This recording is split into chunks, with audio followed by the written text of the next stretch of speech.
Hi friends, Stephen here with the July update from the Carlisle Flood Action Executive Committee.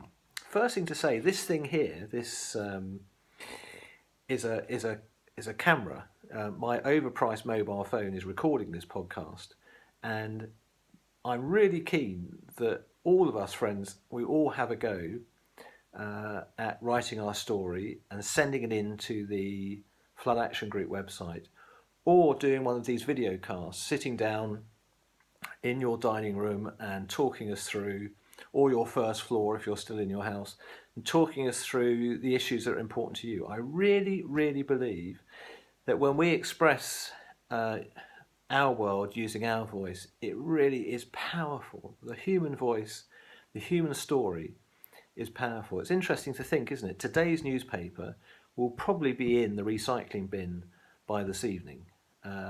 But those stories that are important to us, those long texts talking about human experience, they're on our bookshelves, aren't they? Those stories we keep going back to, the ones that we enjoy hearing. And of course, we're massive consumers of other people's voices. You know, we spend our time listening to other people's voices via the media, via the arts, TV, film. And I'm convinced that for Carlisle to get its voice across, get its voice heard where there is power, where there's change, it's really what one person said is a polyphony of voices. That means a lot of voices. A polyphonic, that means lots and lots and lots of different voices making different sounds, expressing their own concerns. These are just me and my thoughts, they're my perspective, they're going to be different from yours, and we need to hear your thoughts. So have a go and don't be embarrassed. Just put our voice out there. This is the moment, I do really believe, for Carlisle and Cumbria to find its voice, to really find it a precious thing, a fragile thing, our own thoughts, and not keep them inside, but to really press them out. I think that's really healthy, and I think those stories that we have on our bookshelves, those books that we go back to, there was real meaning there. And if we have a go with our phone, then I think we'll put it up on the website, and it will just add to the real expression of what the important things are. It's through those stories, they'll people can't resist listening to them. If it's your voice, that people can't resist coming to them. So please have a go. But I wanted to update you where we're at. We're now 7 months from the flood event here in Carlisle, and we continue as a group of friends and neighbours, people who sit together each month, who step forward. We continue to put across to central government and local government, this is what we'd like to see happen. The top of our priority list, our top objective number one, is to determine what is the most optimal, the best flood defence system for the city and districts. And the second objective is to find out which process puts that into play. We can make the requests for what we think is the most important thing to do now, but we also have to find the way to do that. And so we're trying to say to local and central government, you need to put more resources over here. So when you share with us your ideas, the committee looks at those, discusses them. In fact, we've got a bit of a brains trust. There's a few very, very big-brained, clever, technical types on the executive committee who sit down and throw around the different ideas. Is it best to widen the apertures, the archways under the Eden Bridge? Can you do that without lowering the floodplain? If you just dredge here, does it make any difference? If you dredge here but lower the floodplain over here, it makes all the difference. And that's the sort of discussion that I'm listening to as a complete duffer when it comes to water and gravel and bends and silt traps. But these guys, people with real experience, some of them decades of experience in what I call being water professors, they're part of the group, and they're really having a real stab. Now, part of the reason they're doing that is the Environment Agency are almost as silent as the Sicilian Mafia. I've never known an organisation that is more terrified to speak. I think that's partly because in the past they have been taken to court for their neglect of rivers, or neglect of their activity. And I imagine when the people get together and we start organising ourselves properly, they are terrified of potentially a claim, and that's understandable, isn't it? Their responsibility for the 20 years they've been in place is to maintain those rivers and to have the remit for flooding responsibility. And we know they're failing and failed catastrophically. But we can't get information out of them easily. It goes into a slow process. But to assure you, there's the Brains Trust. And if you're a big-brained person with ideas, send it in or join the group. This is not an exclusive group. This is an inclusive group because this is us as a community fighting hard to work it out. The vacuum's been created. The government haven't stepped in. No brigadier of water has arrived in his helicopter and said, right, this is what's going to happen. There's just been, well, I call it two types of violence. The violence of being flooded, which is horrific, and nobody knows what it's like until it takes place. And then the second form of violence is total silence and inaction.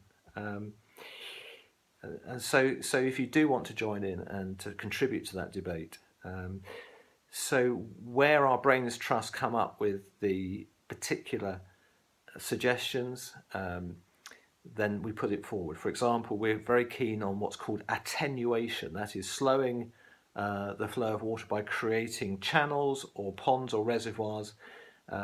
We've got folks who are studying Google Maps, looking for old reservoirs. Can they be opened up? Can sluice gates be opened up over here and that bit of land flooded simply? Quick wins before this winter comes into play. Now, that's us talking furiously, but it's a deathly silence from across the way, across the river in government offices.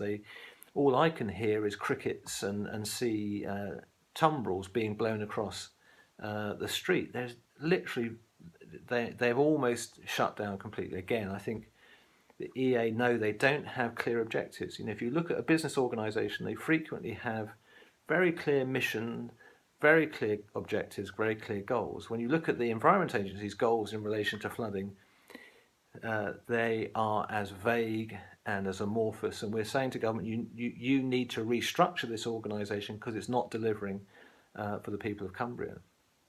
But we talk to them, we go and we meet with them. We do it amicably and friendly, but in a very assertive way, saying, do you realise the level of distress, the level of challenge, the prospect of another flood, and you've wasted 12 months without urgent action?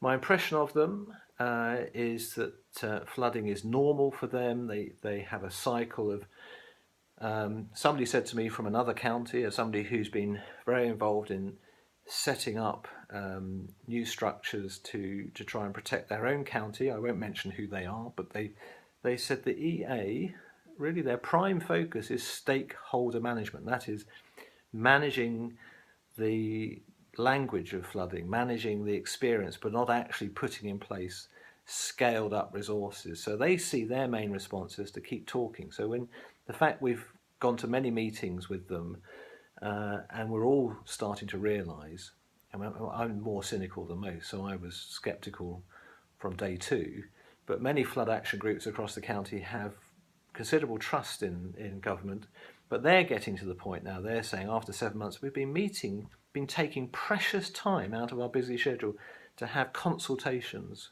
with the Environment Agency, and I think we're all pretty sure now, Stephen, we share the view with you that nothing substantial is going to happen, and probably your cynicism early on was well placed. So the EA we don't see as desirous of taking urgent action, and therefore we want the government to direct them, to say to them, no, you need to now scale up your resources. They've taken their money and spread it across 4 to 5 years, so they don't want to spend it soon enough, and they don't want to bring in firms that can do the analysis and the work for them. They want to remain busy and productive. Organisations like the EA want to be keeping work. We understand that, and we prize the individual members of the EA staff, but regrettably their leadership is letting us all down. Now there's a new Environment Minister Andrea Leadsom, she has taken over from Liz Truss. Liz Truss has gone across to Justice after 2 years. Now, we've written to Andrea straight away, or one of the team has taken the initiative, written straight away to highlight, come to Carlisle, come to Cumbria. Do you recognise that the community here want to take the lead? We want to do new things now, and so we look forward to trying to get a reaction from central government, which is very, very difficult, isn't it, given their priorities. But there's a lot of restructuring going on.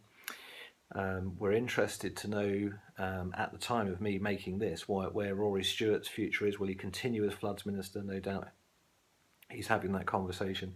We see Rory's work as being trying to drag the EA to the table. Please come over here and address this. The EA are entirely resistant to letting others lead. They're saying this is our job, we want to carry on with it, and we're saying no, you can't do it. It's obvious you cannot deliver. Please will you allow new approaches, new initiatives, and major global firms to come in and take over. That's not a criticism of the individual. That's due down to government policy and the fact that they are not led strongly and effectively. So what we've been doing is saying, here we think there needs to be a reservoir and pond. Here we need to see dredging activity and lowering of the floodplain. We've been putting those points across. The EA can come back and say no because, but again, it's an arthritic, ponderous process. They are a functional bureaucratic body, and they don't understand that flooding is the biggest challenge to hit Britain since the Second World War, and it needs an absolutely revolutionary response. People need to intervene, and that's the message we're getting across. We have great sympathy with Cumbria County Council for the fact they've had their budget slashed. They're murderous cuts in their budget, and we're working with them, we meet with them. So we're a channel for your concerns. The committee met this week, and we've written to the Environment Agency and said, you're not going to do gravel removal. We're going to have to, as a community, do it ourselves. So we're looking for a date in early September as our next big meeting to do what Somerset did, and they got their own wheelbarrows and JCBs, and they went down and they dug out the riverbed themselves. So we're looking for a date. That sounds dramatic, doesn't it? But Somerset had to do this to get movement. They had to, you've got this tremendous picture of these young children wheeling these massive wheelbarrows, digging out and doing work that government should be doing. So we're talking to the police about how we do that safely. We're talking to the EA saying, would you like to come and join us? Would you like to? We're going to go down to the river. Would you mind coming and doing your day job, please? So that's the perversity of the situation, isn't it? So that's the short term, that we're going to have to go and do some gravel removal ourselves in the right place under the guidance of the professionals, so we don't make it worse, we make it better. And please send your thoughts on that. But I think we need to turn up en masse. We need to show the country that Carlisle is getting abandoned by the powers who are responsible for flooding. And we need to get everybody united. We need all the stakeholders to come and support the victims. We need the voice of you, John Stevenson, your voice. You were elected to speak for us. We really do want you to come on board and support the victims. Stand with us as our MP. Where you've got people in your thousands of people suffering. Come and stand with us, John. We'll meet you at any point, anywhere. But come and speak for us in the community. In terms of longer term planning, we've put ideas across for the long term. We've suggested that there's some new structures are needed, that these will work, particularly to have a body that will oversee the management of Cumbria's catchments, that will become a new authority that will work on our behalf but also be a sort of John Lewis partnership. So we have a new authority, we become members of that as a community, and we become all stakeholders looking at those projects, being part of it, maybe paying £1 a year or something like that to be members of our own authority. And other parts of the country have done this, and it's proving successful. There are diggers in rivers in other counties now as a result of local people getting together. And I think it is the time for us to say it's down to us. We're all people who have got huge experience. You know, we all go out to work, we run businesses, we serve customers. We're hugely experienced people. Everybody I come across involved in the flooding have got just bundles of talent. And if we used 1% of that talent across all these thousands of people, I think there are 7,754 flood victims in the county. I think that's the number. So you imagine 1% of our talent put together to take this over. We can fix the country. It's just getting everybody together. So that's the long-term proposal, that we, as soon as possible, put in a new authority, and we're chatting to all the folks that would be involved in that. So that's what's going on. We really are trying to put the creatively, constructively, sensitively, but firmly put across the right arguments.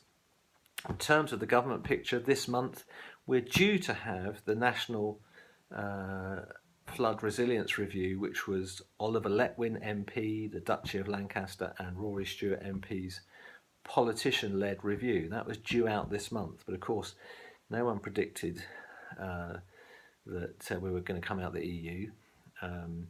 So this review, led by Letwin and Stewart, may still appear.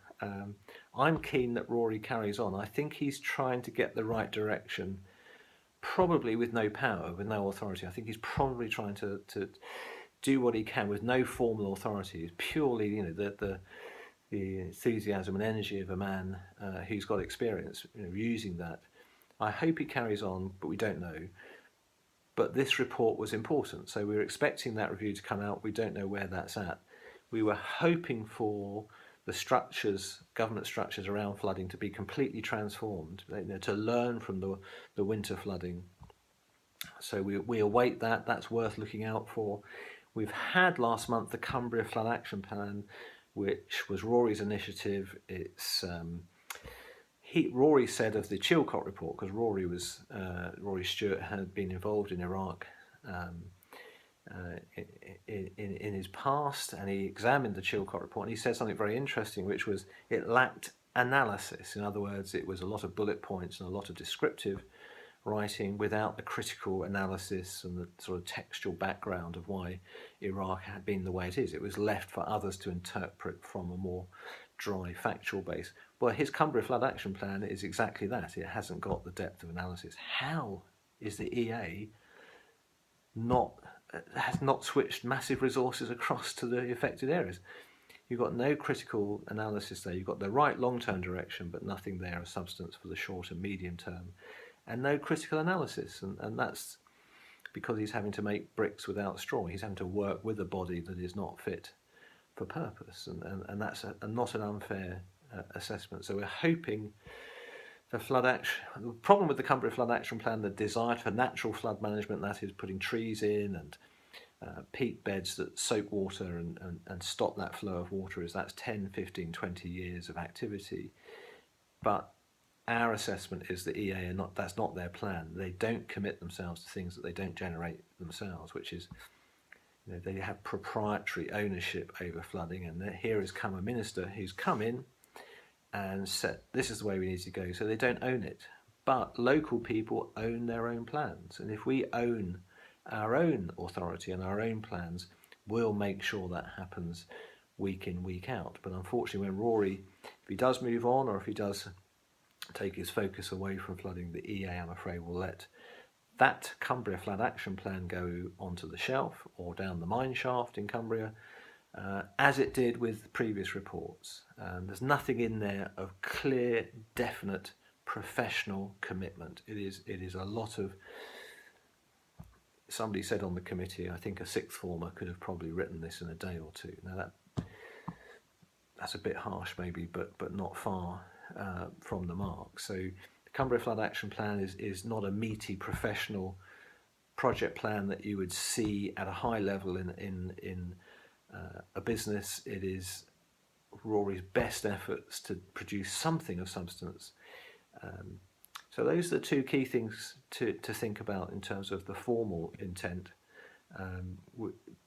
But the EA have said, in a response to a letter that I've written, what the heck are you doing this year? Why aren't we seeing JCBs and lots of people in high-vis jackets running around like ants across the city? They've said they're going to bring their assets, they bring their flood barrier, which they regard as an asset, and they're going to put in repairs so the barrier and the flood defences will be at the same level as they were on the 5th of December. That isn't the news we wanted to hear, but we rather suspected that's what was going to take place. Now that for me is the empirical evidence that the EA are lost in space, and they're not able to grasp that you need to have done a hell of a lot more by now. So we as the military folks say, we can't refuse to accept that situation. That's where we're at. We go from there. We remain rational and focused and professional, and we make sure we now say, okay, here we are, but there are these suggestions to take actions before this winter. So those are some of the key things that we're doing on your behalf. And if you want to join and contribute, we've got new people coming in, particularly looking at the PR and press side. It's a strange thing, isn't it? The government is quite sensitive to public opinion. Therefore, we need to continue to get our stories into Cumberland News, News and Star, and the national press. We had a reporter come across from the New York Times science desk, and we met last week in the Beehive pub at lunchtime and had Tatiana from the New York Times. I mean, that moved me. When I was driving down to pick Tatiana up, thinking, I felt really moved. I mean, there's a number of times, isn't it, that we feel really quite overwhelmed in this journey. And it occurred to me, Tatiana is coming from New York, the Big Apple, to the great border city, and is going to tell the world, hopefully, at least give us a line or two or a paragraph mention that here is a community that is going through the trauma of flooding. And do you know, New York Times is the #1 journal in the world. So we're it's very important that the News and Star and the Cumberland News get behind our campaign. I've met with David Helliwell, the editor, had a very good, nearly 2-hour conversation with David, telling him about the importance of the Cumberland News, its significance to the floods debate, why he needs to get closer and closer to supporting the victims, because the scale of the problem needs reflecting. And I valued my time with David, and I appreciate we've got some very, very dedicated journalists in the city who need to continue to carry these stories, but particularly get behind the victims. But the New York Times came, and we sat in the Beehive pub. There was a group of us, and everyone shared their stories with Tatiana Schlossberg, and she was great. And whether any of our stuff will feature, but the New York Times, and we're going to continue to tell our story and get it out onto the world stage. We're not going to just talk to ourselves. So that was a really, really useful development. So I think that's sort of where we're at. We continue to fight.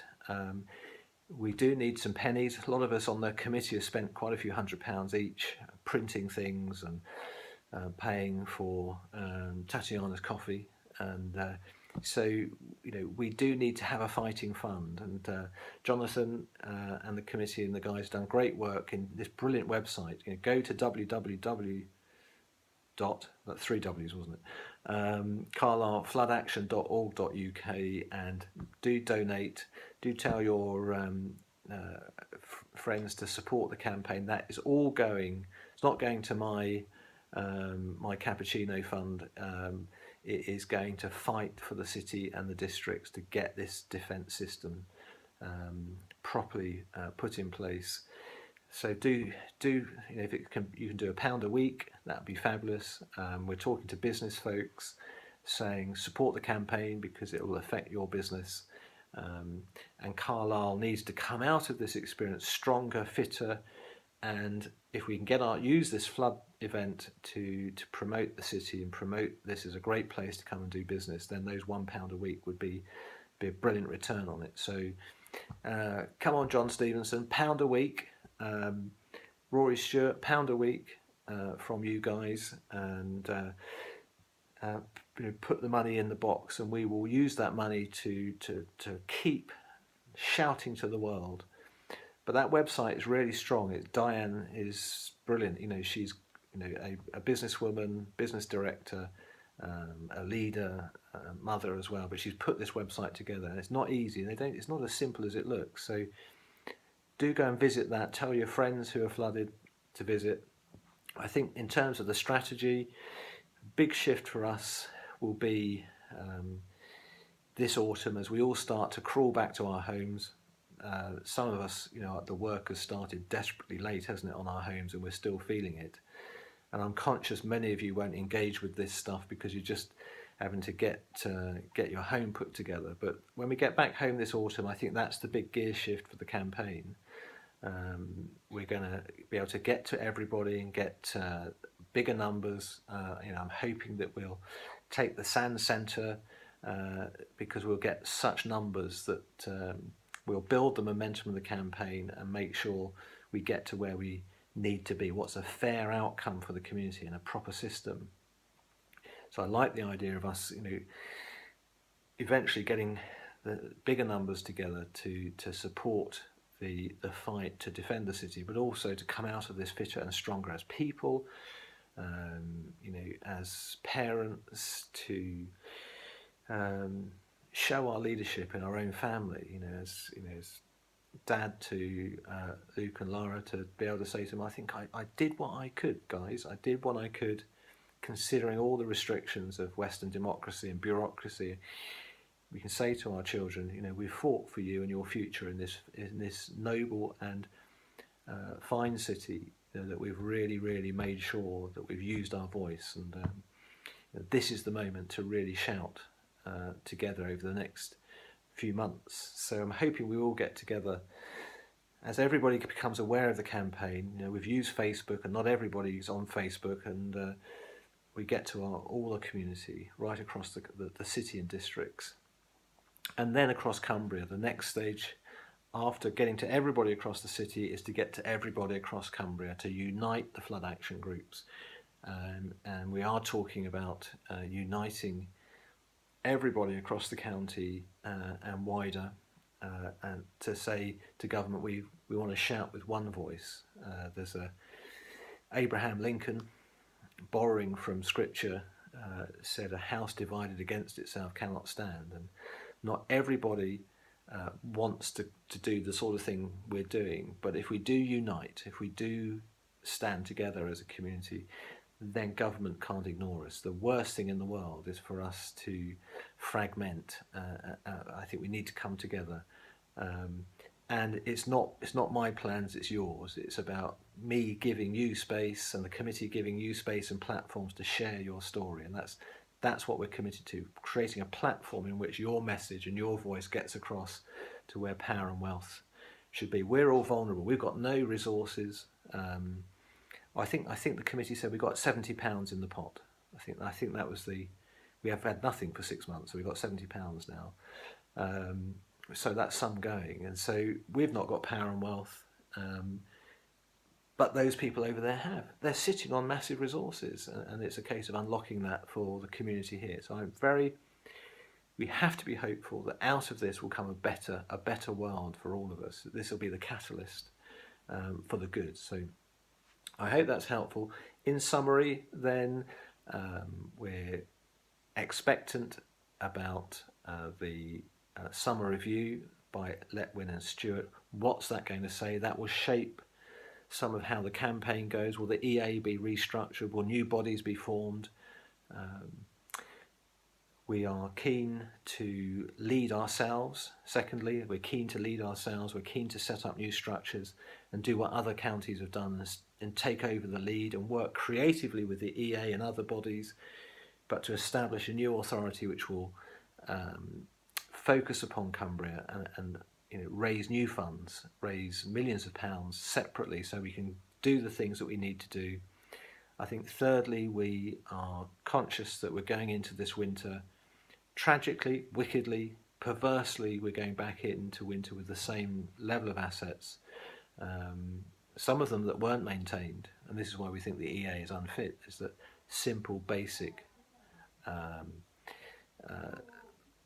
equipment was not maintained.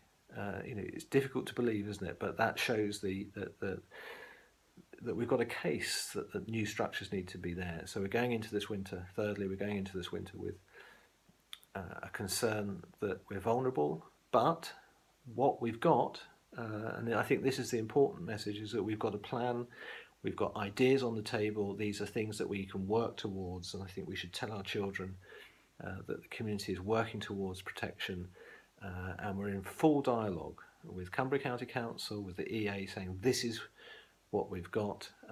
I also mentioned we've got a group of technical experts from different disciplines who are looking and analysing all those brown envelopes you send in. I know it's brilliant when you come in, here's my scrapbook of information, do that and we'll be solved. And we pass that on to the Brains Trust group, and they get sweating over that. They're reading all the other stuff, all the other reports that come out from government and processing it.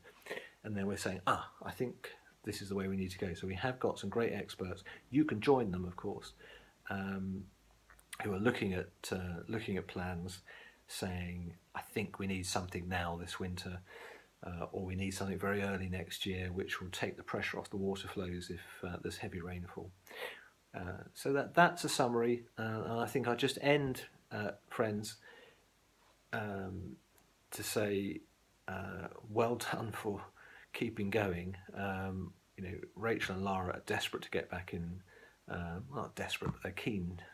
They need to get back, don't they? They need to get back to their homes. Some of us, have different feelings about our homes, but the home is a precious place. It's our protection. It's our place of renewal. To be detached from it is miserable. I know Rachel and Lara are really keen to get back to some form of normality. But I'd say that there is real, genuine progress in terms of understanding what's needed, but we do need to get back. And I'll just end by saying, if you can, going back to what I said right at the start, if you can put your podcast together, they're bound to be more interesting than this, listening to me witter on. But put your own thoughts and go for a walk in the woods and share your thoughts. Don't be shy about your voice. Your voice is precious.